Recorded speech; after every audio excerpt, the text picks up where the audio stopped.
Good morning, guys. Another day, another video. Today we're starting this video in the car. As you can see, we're in Ypres. So that's happening. I think we're going to see the Men Gate and then just kind of wandering around Ypres until we're going to, I don't know where, but yeah, we in Belgium again. That's the vibes. It's almost noon. We just got here. So that's why I'm starting this right now. If you're interested in more of me and my face, don't forget to comment, like, subscribe to the channel, and obviously follow me on Instagram and TikTok, which is at What's in Leo's Closet. Yeah. Hey gang, another day, another editing Leo, obviously. Today we were obviously in Ypres. Honestly, we were only here because John wanted to be here. Yeah. Look at me showing you this cool building. But yeah, John was really here to see the Men Gate. That's why we were there. And it was under construction, which was actually kind of unfortunate. But it is what it is, you know. It's whatever. Me zooming in, showing you guys a statue of Mary and baby Jesus.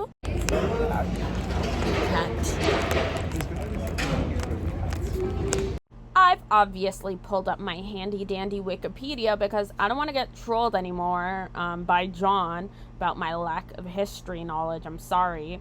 But the Men Gate, officially the Men Gate Memorial to the Missing, is a war memorial in Ypres, Belgium, dedicated to the British and Commonwealth soldiers who were killed in the Ypres salient of World War I and whose graves are unknown.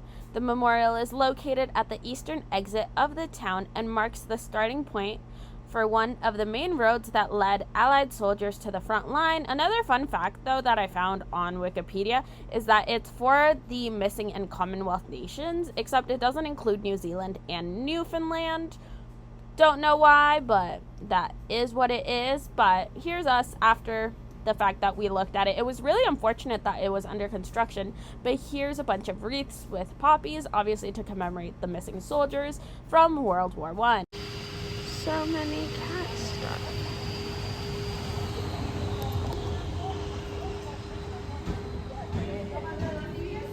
Also, this town was like obsessed with cats. There's cats everywhere. It was really cool. Like every single street that we walked on had cats, like cats. So many cats. I was obsessed. I love cats, but they were even putting on like this whole like cat festival thing that was like a whole thing, and like unfortunately we missed it by like literally like a day or two because we were leaving Europe on like the 12th and the festival was happening on the 13th. And there's a chocolate iPhone right here. More chocolate cats. Even more chocolate cats. Another chocolate cat. So many cats.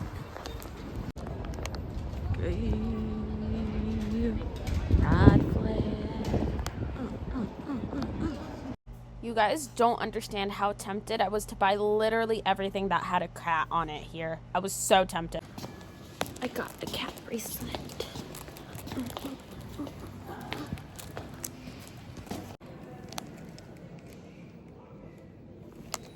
Okay, then afterwards we headed off to a museum.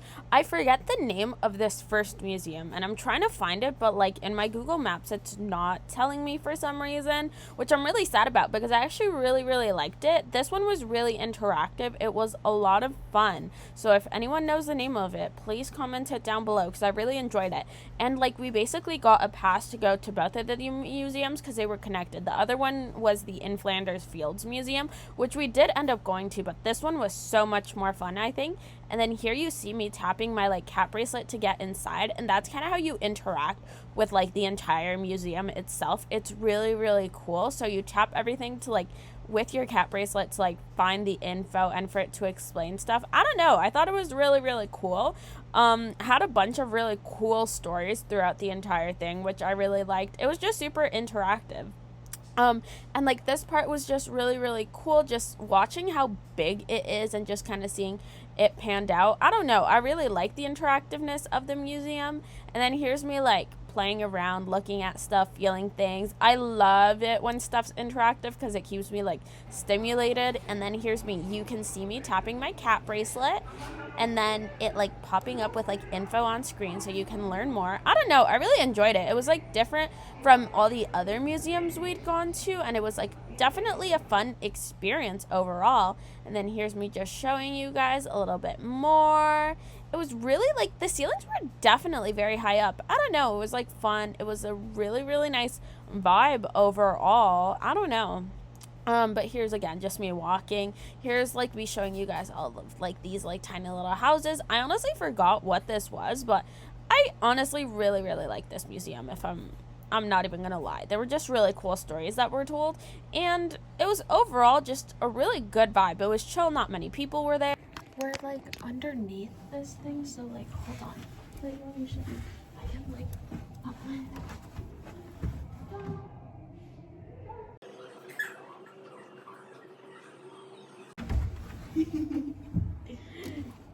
It's so randomly cool. And look, we tap here, scan. I scanned it. Scan. And I'm like, this is so cool and random. Oh my god, wait, what am I doing? Keeping water clean. Oh.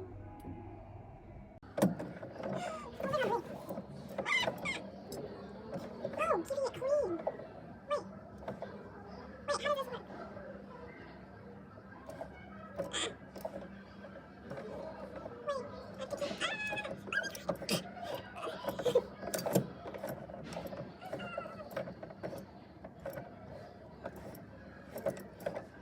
does this work? Did y'all just see that? But anyways, look, I can like pop my head out right here. Look.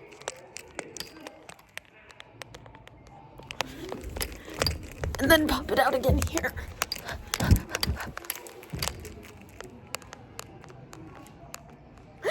And back down. I hope you guys really enjoyed those clips of me just kind of like fooling around. It was really fun. I just loved how interactive this museum was. And then me just still showing you guys around. This thing was just really cool. It like lit up. I thought it was really cool. Do I remember what it was? No. And then here is me writing in a book. They had like, it's kind of like a guest book, and I wrote, "Hello from Canada," obviously because I'm Canadian. Like, what else am I gonna do? My ugly maple leaf. And then look, I put you guys inside so you can see this. This museum was truly phenomenal. Truly my favorite thing ever. And here's these smell things. Like, when you pump them, like, it made a smell, if that makes sense. And then the next couple of clips, I can't even speak over them. They're too phenomenal.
I'm gonna do some more chit-chatting about those clips in a bit, but again, keep watching, just keep watching.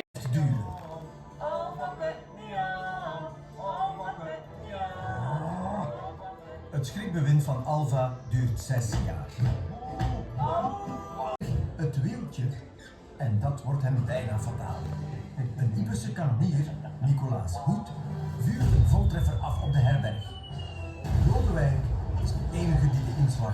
I am so incredibly obsessed with this museum. You guys don't even understand. Again, I'm gonna do more chit-chatting in like 2 seconds, but watch this. This was fun. Look, it's like a whole camera thing.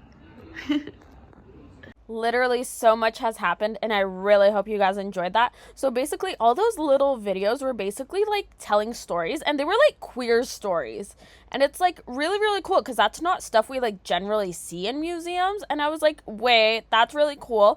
And I was like, oh my gosh, I was like laughing, like I couldn't take it seriously because like they literally like put like a penis on a woman, and I was like baffled. I was like, it was really, really funny though. Like I'm watching these and I'm like, these are hilarious, but also like very real stories. And I'm like, you know what?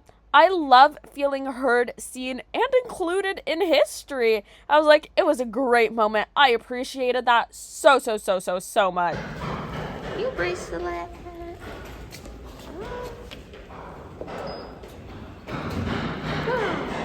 Now we're at the In Flanders Fields Museum, and they gave us like these little listening devices, because that's kind of how you interact with the museum, and it's kind of like someone like telling you what's going on through, which I liked and didn't like. It was very good because that meant I didn't have to read, but also I have a really bad attention span, so like sometimes it's not the best because I'm like, I'll lose interest in like 20 seconds, even though I like want to keep listening. But I don't know, like sometimes I like just like briefly reading through it, but it's whatever. It was like still fun, but like definitely coming to this after the other museum was like definitely like a bit of a change, because this one was significantly like more serious because obviously it's about World War One, and all that. So it was an experience, you know, like two very different experiences at the museums. And it's like so weird that like you could buy like both of the passes, and we did. So, you know, and then here's me walking along like this like map that was on the floor. There were also like those little pillars that kind of explained other stuff, but I was really curious about walking because I love walking. And then there was this thing. Do I remember? Honestly, no. But it's okay. And anyways, I'm gonna stop talking because you should listen to this part.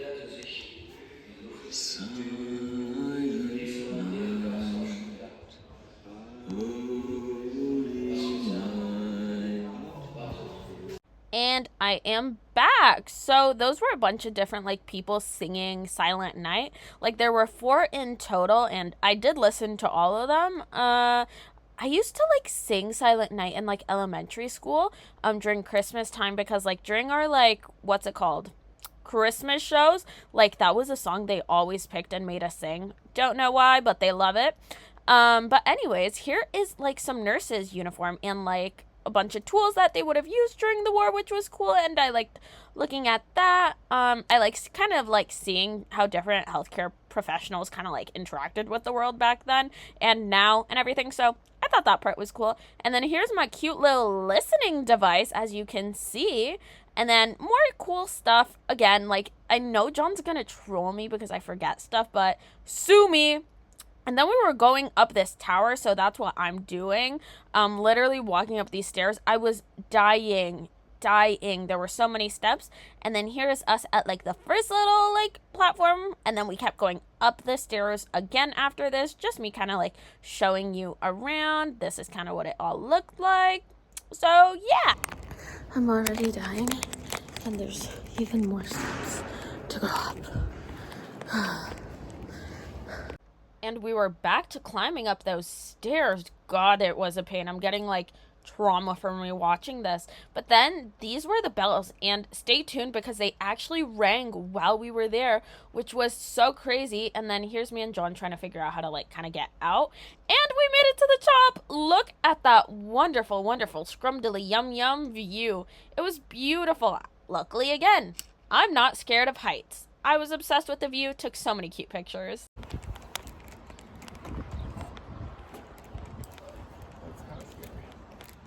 Really?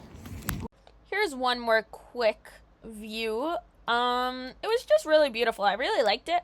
I'm glad it wasn't like raining or anything, and everyone looks so tiny from up there. Oh my gosh. And inside we go. Okay, and then we were headed back down.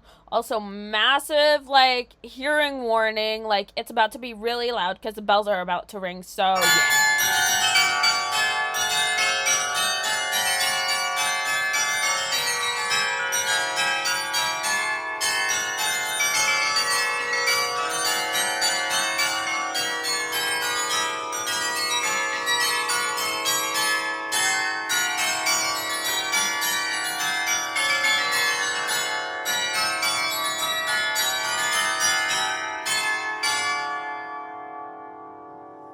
Okay, and I'm back, and I hope you guys enjoyed listening to the bells. I hope it wasn't too loud. I also put it in 2 times speed so you guys could enjoy the tunes, but also, like, girl, gotta speed up that video. We're at, like, 18 minutes and 38 seconds right now. But then, obviously, here's me showing you guys around the museum a little bit more. Honestly, like, after the bells, nothing really compared because it was just really, really cool. So then I was like, oh, well, we heard the bells and saw the view, but we kept walking around, and then they have this, like, movie thing, of, like, different people talking, like, as, kind of, like, explaining how, like, their lives were in the war, which was really cool. There were, like, nurses, soldiers, families, and stuff. And then here they also had uniforms of what different, like, nations would wear. So here was what the Americans would have worn during the war. And they had, like, a bunch of other countries, which was also really fun and cool to see. Yeah. And then again, just still showing you guys around the museum. It was really, cool to kind of look at everything. And then they had, like, this, like, giant house, which I'm pretty sure is supposed to be, like, historically accurate to what it would have been, like, if this house was still alive, like, right now, and we were in World War I. But yeah, and then that's the end of the museum. Cats and cats and another cat and more cats. That town was actually so obsessed with cats. But then we went to the St. Julian Memorial. John really wanted to see it. That's what he's really interested in. So we obviously went there. And it's just me kind of showing you guys around here. It had a really nice, like, little garden. Like, it was very, very beautiful there. And Canada, obviously gotta show you guys. Gotta pull up for my country. What? I love Canada. So patriotic. This trip made me feel more patriotic about Canada than I've ever felt in my entire life. Proud to be Canadian. And then we went to this, like, restaurant, and it's owned by Canadians. It's a Canadian guy from Surrey. Hello, Surrey, Ontario? Pull up.